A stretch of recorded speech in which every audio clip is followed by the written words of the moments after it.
bienvenue sur cette seconde partie de la journée. Du coup, là, on va avoir une présentation de Business France, donc qui va présenter finalement son rôle au sein de cet accélérateur, au sein de l'accélérateur Afrique. Et on va également en savoir un petit peu plus sur ce qu'ils font au sein des différents pays de l'Afrique. Donc, je laisse tout de suite la main à Marc. Normalement, il y a une tapette. Ça marche. Merci beaucoup. Bonjour de nouveau à toutes et à tous, ravi de vous retrouver pour le lancement de cet accélérateur. Donc, moi, je vais peut-être me représenter à vous. Donc, mon nom est Marc Cagnard et je suis amené à prendre la tête du bureau Business France régional Afrique subsaharienne, basé à Johannesburg, donc ceci à compter du 1er septembre. Donc pour l'instant, je suis encore en poste en Auvergne-Rhône-Alpes, mais j'ai tenu aussi à être présent avec vous pour le lancement de cet accélérateur et participer à ces premiers échanges. Voilà, donc très heureux. On va à plusieurs voix vous présenter cet après-midi un panorama en fait des marchés africains. Alors beaucoup d'entre vous sont déjà présents ici, donc quelque part vous connaissez déjà beaucoup de ces choses-là. Et on reviendra aussi quand même, on survolera un peu tout ça, mais on reviendra aussi sur le dispositif Business France dans la région. Je pense que c'est important pour vous que vous l'ayez bien en tête. Il se distingue entre Afrique du Nord et Afrique subsaharienne, mais on dira quelques mots là-dessus. Puis peut-être on reviendra aussi sur notre offre et ce que l'on fait donc précisément à votre service pour, dans le cadre de cet accélérateur, mais pas seulement. Voilà, donc si ça vous va, on y va sur ces bases-là. Donc quelques mots pour rappeler, ça a été déjà assez largement dit ce matin, les enjeux colossaux du continent africain, ils sont très nombreux. Et le premier de ces enjeux, c'est la population. Ça a été dit, 1,280 milliard d'habitants aujourd'hui. On devrait passer à 2,5 milliards à l'horizon 2050. C'est conséquent. Ça veut dire aussi, évidemment, des attentes en termes de consommation et des opportunités, surtout en termes de consommation, extrêmement importantes. Et puis ce qu'on voit aussi, c'est que cette population, elle est très jeune. 40% des moins de 25 ans se trouvent sur le continent. Donc là aussi, des attentes en nouvelles technologies, etc. Alors, le constat aussi qui est fait, qui est malheureusement un peu dur pour nous, Français, c'est de voir que notre part de marché a beaucoup souffert. Elle a été divisée par 2,5 depuis le début des années 2000. Donc elle est passée de 10%, vous voyez, à 4% en moyenne. Alors ce sera peut-être un peu nuancé par Michel, mon collègue qui est en Afrique du Nord, parce que la situation n'est pas exactement la même, mais en tout cas sur l'ensemble du continent, voilà, c'est les chiffres qui ressortent. Et dans le même temps, on a vu que nos compétiteurs, nos gros compétiteurs, notamment la Chine, sont montés en puissance, sont présents, et vous voyez une part de marché qui est passée de 7 à 22%. Donc là aussi, c'est conséquent. Alors, on voit bien, et vous l'observez depuis que vous êtes ici, et puis sans doute pour ceux qui ont de l'activité ici depuis quelques temps, on est sur un continent qui est traversé par de nombreuses mutations, de nombreuses transitions. La transition démographique, bien sûr, on en a parlé. Les transitions politiques, les transitions économiques, sociales, climatiques, on le mesure aussi en ce moment particulièrement fort ici au Maroc, avec le stress hydrique qui est quand même conséquent. Donc il y a un certain nombre de transitions assez fortes qui sont prises en main et qui projettent clairement ce continent dans l'avenir. Et ça, c'est un autre point important qui motive aussi cet accélérateur africain. Ce qu'on retient surtout, c'est que les opportunités, on l'a un petit peu dit au travers de la démographie, mais pas seulement, les opportunités sont gigantesques sur ce continent. Dans tous les secteurs, finalement, on en a listé pas mal, je ne vais même pas tous les citer, mais on voit bien que dans ce qui a été dit ce matin, lors de la table ronde, en plénière, de nombreux secteurs sont vraiment intéressants et très pertinents, et on voit aussi vos profils d'entreprise répondent finalement par leur diversité à toutes ces attentes. Donc là, je pense qu'on est vraiment à un bon moment pour lancer cet accélérateur, cette deuxième promotion de l'accélérateur Afrique subsaharienne, enfin Afrique au sens large. Ce qu'on retient, c'est que l'Afrique sera le continent du XXIe siècle. Ça paraît donc évident, un continent porteur. Et c'est vrai qu'il est important d'y être, qu'il est important de ne pas rater cette échéance. Alors, on va vous présenter le réseau Team France Export, mais là, je vais laisser donc à Michel, mon collègue d'Afrique du Nord, vous le présenter, notre dispositif sur la zone. Voilà, c'est ça notre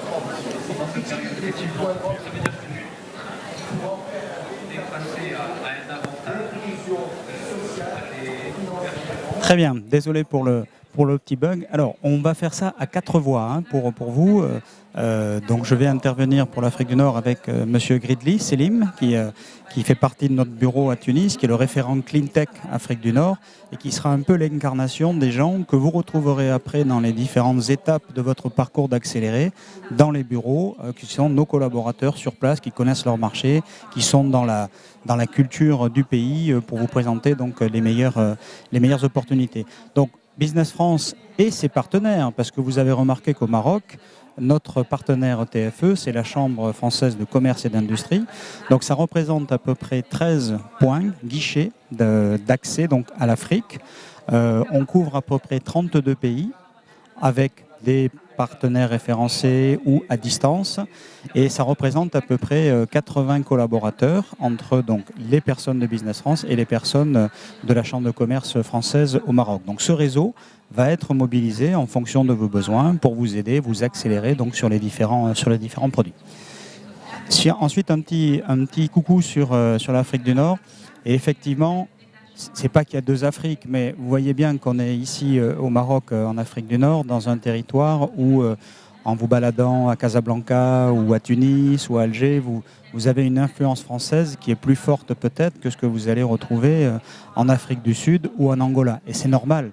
L'histoire nous a construit, les liens se sont faits petit à petit, et l'Afrique du Nord est un peu une région carrefour entre bien évidemment l'Europe et l'Afrique. Il y a tous les environnements de Méditerranée. Donc l'Afrique du Nord est un prisme un petit peu particulier. Ça représente 100 millions d'habitants. Si vous ajoutez l'Égypte, on double. À peu près 110 milliards d'importations, majoritairement francophones. Et surtout, c'est une région qui est extrêmement aujourd'hui sollicitée pour la recomposition des chaînes de valeur. Chose que vous ne trouverez peut-être pas en Angola ou au Kenya. L'Europe est le premier marché mondial. Ce sont ces pays qui travaillent avec l'Europe, avec une industrie de l'offshoring qui est considérable, notamment au Maroc et en Tunisie, qui ne s'est pas arrêtée pendant la crise Covid. Et donc, on a une forte, je dirais, mobilisation donc, des industriels de ces pays pour répondre. Ils sont déjà intégrés dans les chaînes de valeur, mais la recomposition des chaînes de valeur forcément génère de nouvelles opportunités pour voir comment se placer, comment répondre, etc. On a 3 équipes donc, qui sont déployées donc, sur les différents pays et qui vont être donc, en fonction donc, des collègues de BPI France, de la Chambre de commerce ou de Business France. Si tu peux juste mettre la deuxième slide. On passe très très rapidement. Les indicateurs clés, je ne vais pas, vous le lirez après. Retenez 2 choses. Les parts de marché en Afrique du Nord, c'est au-dessus de 10%. Au-dessus de 10%. En moyenne, dans le monde, on est à 2,3, 2,5. Dans le reste de l'Afrique, on a toujours en Afrique du Nord une part de marché importante. Ça reflète quoi? Ça reflète simplement que ce sont nos entrepreneurs marocains, tunisiens, algériens, libyens considèrent que la France, c'est quelque chose de positif. Et donc, d'être français, d'avoir une expertise française, c'est une bonne chose. Il y a encore une zone d'influence dans laquelle la notoriété de la marque France est bonne. Et retenez ensuite le nombre de filiales présentes dans les pays, c'est presque 3000 filiales implantées. Et ça, c'est quelque chose qui est considérable aussi par rapport au reste de l'Afrique subsaharienne parce que l'histoire a fait qu'on a beaucoup de gens depuis 20 ans, 30 ans qui sont venus travailler ici, créer des partenariats, créer des joint ventures. Donc, influence française et puis beaucoup de filiales. 2, 3 petits chiffres. D'abord, le potentiel export. Il faut retenir que les exportations françaises vers l'Afrique du Nord dépassent les exportations de l'ensemble de l'Afrique. Toujours pour des raisons historiques. Donc les exportations françaises en Afrique du Nord sont supérieures aux exportations françaises dans le reste des pays d'Afrique subsaharienne. Et c'est normal. L'Afrique subsaharienne, vous allez voir, on est plutôt dans des zones à conquérir qui ne sont pas forcément acquises à la France. En Afrique du Nord, il y a déjà quelque chose d'important et donc il y a un potentiel qui est à développer. Le potentiel de co-développement, on en parlait ce matin, colocalisation, je mets un pied de chaque côté de la Méditerranée, je conquéris le monde. Donc là, il y a des choses à faire, bien évidemment. Et retenez que le dispositif français est très étoffé avec énormément de financement de l'AFD, d'Expertise France, de ProParco, et donc qui fait que la densité de dispositifs d'accompagnement est forte. Et ça, c'est une bonne nouvelle pour vous parce que ça veut dire qu'on va pouvoir mobiliser des expertises pour vous accompagner. Nos équipes, elles sont organisées par filière, vous connaissez notre système. Si vous êtes dans les champignons, vous allez trouver quelqu'un qui sait ce que c'est. Si vous êtes dans l'électricité, vous aurez également un spécialiste dans chaque pays qui connaît son marché. Et je vais laisser la parole donc à M. Gritli, qui est notre expert. Ça, tu peux passer, hein, c'était juste une illustration de l'accompagnement de bout en bout. Et donc, je vais laisser la parole à M. Gritli pour expliquer un petit peu comment il fonctionne en Afrique du Nord. Et c'est vraiment des gens comme lui que vous allez retrouver dans les différents bureaux à votre écoute dans le programme d'accélération. Merci beaucoup, Michel. Alors, mesdames et messieurs, notre métier, c'est de vous connecter avec des opportunités. Comment ça se déroule sur le terrain? De manière de le faire, vous connecter sur mesure à des opportunités.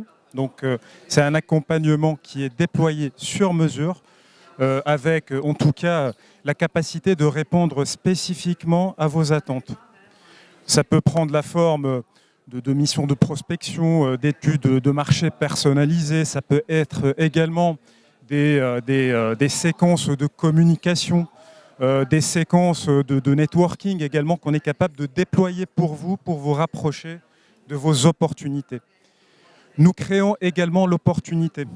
Nous la créons au travers d'événements collectifs qu'on organise chaque année. Vous avez sur notre site internet le plan, la programmation France, et sur laquelle vous allez retrouver toute l'activité de l'Afrique, avec en tout cas des salons que nous organisons, des rencontres d'affaires, des missions collectives qui vous permettent en tout cas d'une manière collective à identifier des prospects clés.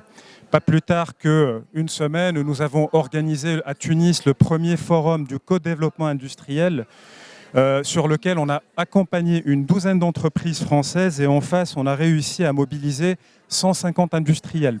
Donc là, connexion, identification de partenaires, identification de créneaux à l'international. Nous sommes une équipe qui est répartie sur l'intégralité de l'Afrique du Nord. On a une capacité en tout cas d'avoir un point focal par secteur d'activité. Aujourd'hui, je représente les clean tech, mais sachez qu'à Alger, mon collègue Kamel Siladi représente également les métiers de industrie lourde et d'énergie.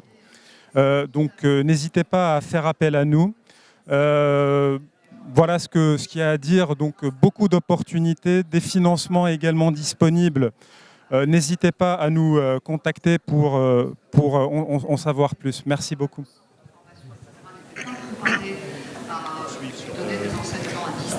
Je vais poursuivre sur l'Afrique subsaharienne cette fois, après l'Afrique du Nord.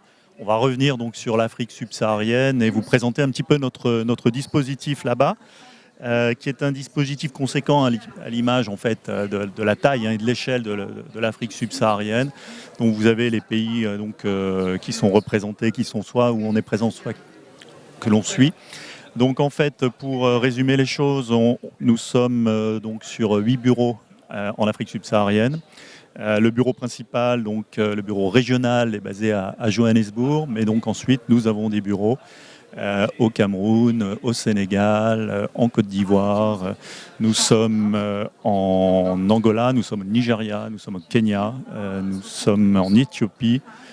Donc en direct avec des bureaux, des collaborateurs, ça représente une 50aine de collaborateurs sur la zone, donc à votre service, à l'image de ce qu'a dit Selim. Donc nous sommes présents sur ces pays avec des vraies forces qui connaissent le tissu local, c'est ce qu'on attend d'eux, vraiment connaître les acteurs locaux qu'on va vous présenter, et l'on suit ensuite depuis ces pays-là d'autres pays, alors soit en direct, soit au travers, comme Michel l'a dit aussi, de partenaires qui sont référencés par la Team France Export et donc qui sont à même de vous conseiller aussi sur ces destinations-là.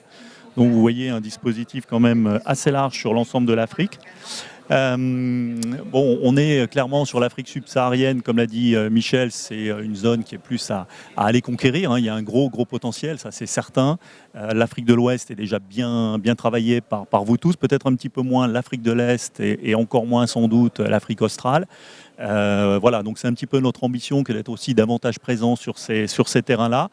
qui sont des terrains qui présentent des opportunités de croissance aussi extrêmement élevées, extrêmement importantes. Donc on rappelle que les économies africaines ont progressé finalement plus vite que la moyenne mondiale sur les 25 dernières années. Donc c'est la deuxième zone après l'Asie. On voit bien qu'il y a eu un petit moment un peu plus difficile pendant la crise sanitaire, mais qui aujourd'hui est déjà surpassé. On a retrouvé les niveaux d'avant-crise sanitaire et puis on se projette surtout sur des niveaux de croissance selon les pays où on est présent, où on a des bureaux, vous voyez, qui sont quand même extrêmement intéressants. Ça part de 2% pour l'Afrique du Sud et ça monte jusqu'à plus de 6% donc en Éthiopie.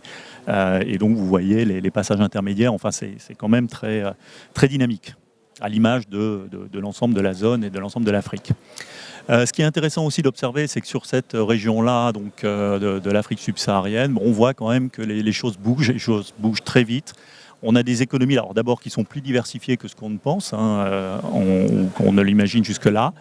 Une grosse diversité donc des économies. On a une classe moyenne qui émerge, on l'a un petit peu dit tout à l'heure, mais elle se traduit aussi donc, au niveau de la richesse de cette classe moyenne. Ça veut dire aussi des nouveaux consommateurs capables d'acheter des produits d'origine européenne, d'origine française en particulier, donc ça c'est intéressant pour vous. Une urbanisation croissante avec tout ce qui va avec, en infrastructure, en logistique, en mobilité, en transport, en énergie, en développement durable, en environnement, etc. Un climat des affaires qui, pour le coup, s'arrange bien et s'arrange vite, en très nette amélioration. Donc ça aussi, c'est intéressant parce qu'effectivement, ça pouvait être un reproche qu'on pouvait faire par le passé à la zone. Aujourd'hui, l'environnement des affaires devient extrêmement intéressant. Des stratégies d'industrialisation aussi, ça c'est quand même un peu plus nouveau. De diversification, donc on l'a déjà un petit peu dit. Et puis, globalement, on a plutôt une bonne image, même si effectivement, il peut y avoir quelques nuances selon les pays. Mais en tout cas, nos entreprises françaises ont une bonne image et nos produits ont une bonne image. Donc ça, c'est quand même très, très important pour vous qui vous intéressez à cette destination. Alors rapidement, là je vais passer assez vite, mais là aussi pour dire qu'on va de plus en plus vers des intégrations régionales. Alors elles sont quand même très diverses en ce moment, Afrique de l'Ouest, Afrique centrale, Afrique de l'Est, Afrique australe, etc. Mais enfin, on voit quand même qu'il y a une tendance de fond qui est d'aller vers une zone de libre-échange continentale africaine avec la ZLECA qui a été lancée au 1er janvier 2021, qui est aujourd'hui une des plus grandes zones finalement de libre-échange au monde. Et donc ça joue aussi pour un environnement des affaires quand même plus accessible, plus de mobilité, plus de possibilités de passer d'un pays à l'autre plus facilement, sans forcément des droits et taxes toujours très, très élevés. Bon, rapidement, je terminerai là-dessus. C'est pour vous dire un petit peu, vous présenter rapidement les différentes économies de la zone, celles où on a des bureaux en fait, Business France. Alors bon, je vais démarrer par l'Afrique du Sud, qui est le deuxième pays d'Afrique subsaharienne. Aujourd'hui, l'Afrique du Sud, c'est le seul membre donc, africain du G20, c'est un BRICS, donc un grand émergent. C'est 62% du PIB de l'Afrique australe. Donc l'Afrique australe, c'est la partie basse de l'Afrique. C'est une économie très diversifiée, des infrastructures assez performantes aussi. Un marché finalement qui est assez intéressant, souvent méconnu. Les entreprises ont un petit peu peur d'y aller pour diverses raisons, notamment aussi des raisons de sécurité. Mais on dit qu'effectivement, alors je dis on dit que parce que moi pour l'instant je n'y suis pas encore basé. C'est toute la beauté de cet exercice où je vous parle de l'Afrique sans y être encore véritablement basé, mais enfin on a des équipes qui m'ont un peu briefé. Et on voit bien qu'une fois que les entreprises viennent, elles sont très contentes de leur performance sur cette destination. Nigeria, donc première économie, première démographie du continent, gros pays pétrolier évidemment, donc grosse richesse. C'est 70% du PIB de la CEDEAO. Alors la CEDEAO, c'est la communauté économique des États de l'Afrique de l'Ouest. Donc je parlais d'intégration par zone encore très forte en Afrique. Voilà, donc le Nigeria, grosse économie. La Côte d'Ivoire, première économie. Bon là, je sais que beaucoup d'entre vous sont déjà actifs ou présents en Côte d'Ivoire. Donc première économie de l'Union économique et monétaire ouest-africaine. Croissance très forte. Vous voyez, 7% depuis 2012 en moyenne. Donc c'est conséquent. Le Cameroun, même dynamisme. Première économie d'Afrique centrale cette fois. Le Kenya, beau dynamisme aussi en ce moment sur l'Afrique de l'Est. Un pays qui gagne, je pense, à être davantage encore travaillé par nos entreprises. Porte d'entrée de la communauté de l'Afrique de l'Est, avec une forte activité en termes de services, 44% du PIB. Sénégal, donc deuxième économie aussi de l'Union économique et monétaire ouest-africaine, un marché très diversifié, une croissance annuelle aussi très forte. On parle de plus de 6% depuis 2014, donc c'est conséquent. Éthiopie, malgré les difficultés politiques, ça reste une économie très très importante. Deuxième économie d'Afrique de l'Est, 110 millions d'habitants, Gros potentiel, grosse croissance annuelle moyenne, hein, donc entre 2005 et 2019. Ça a souffert effectivement depuis 2019, mais ça repart très fort. Hein. On est à plus de 6% là, sur les 9 premiers mois de l'année, on l'a dit tout à l'heure. Et puis l'Angola, donc là on est sur une cinquième économie d'Afrique subsaharienne, donc ça aussi ça pèse. Hein. Bien sûr, deuxième producteur de pétrole d'Afrique subsaharienne, qui nous ouvre davantage sur le monde lusophone qu'on peut connaître sur la partie Afrique australe. Voilà un petit peu donc pour vous présenter rapidement ces pays, ces marchés qui sont, bon, vous connaissez je crois bien l'Afrique de l'Ouest, peut-être un petit peu moins l'Afrique de l'Est et l'Afrique subsaharienne. On vous invite vraiment à vous y intéresser, mais bon, on pourra en reparler dans le cadre de l'accélérateur. Je vais passer la main à Jérôme. Donc Jérôme pour plus sur le volet donc de notre offre hein, au sens large. Merci Marc, bonjour à toutes et tous. Enfin, la promo est un petit peu moins plurielle que la première. Je suis ravi d'être là. Vous féliciter d'abord de vous embarquer dans cette aventure de l'accélérateur qu'on a conçu et lancé maintenant il y a à peu près 1 an et demi avec BPI France. Et c'est une aventure que j'ai vécue donc, ces 18 derniers mois avec une superbe promotion qui, voilà, in fine, a fait du business en Afrique, connaît beaucoup mieux ce territoire et il fait donc des affaires. Donc, vous dire plus rapidement là, ce à quoi vous allez vous attendre demain, après avoir posé le contexte, et vous voyez, bon, les opportunités, on en parle. L'idée, c'est de voir comment vous allez récolter ces opportunités. Donc demain, une fois que le séminaire de lancement sera fait, enfin je dis demain, dans les prochains jours, les prochaines semaines, votre chargé d'affaires en France, votre responsable conseil en France vont se concerter pour vous approcher. L'idée, c'est de vraiment comprendre aujourd'hui où vous en êtes sur votre développement international, bien comprendre votre business. Ils le connaissent déjà. Je parle par exemple de Agnès qui suit Alfie depuis un moment, mais c'est le cas pour les autres. Ils connaissent votre business. Bien comprendre donc quelles sont vos attentes. Et ensuite, voilà, on va procéder en étapes. Une première étape, donc bien établir la partie du conseil, donc les 14 jours de conseil que vous avez, donc bien établir quels sont les besoins en stratégie, en stratégie de commercialisation sur les pays, etc. Donc ça, c'est pour la partie conseil, 14 jours de conseil. Et la partie, je dirais, projection. Donc on va vous projeter 2 fois sur le territoire africain, une fois tous ensemble, et ça crée des liens, je vous assure, de se retrouver à Abidjan tous ensemble pendant une semaine, ça crée beaucoup de liens, et on y fait aussi business, une partie collective, mais chacun d'entre vous aura aussi, dans son activité, une mise en relation et un programme individuel avec les personnes, les opérateurs que vous aurez choisis, et au sein de ces opérateurs, la personne clé pour les décisions. La deuxième projection est une projection individuelle, donc qui se fera en fonction de vos calendriers, en fonction du marché que vous aurez priorisé, puisqu'on aura fait ça en amont. Réfléchir avec vous quel marché en Afrique, vous l'avez vu, elle est plurielle, il faudra prioriser.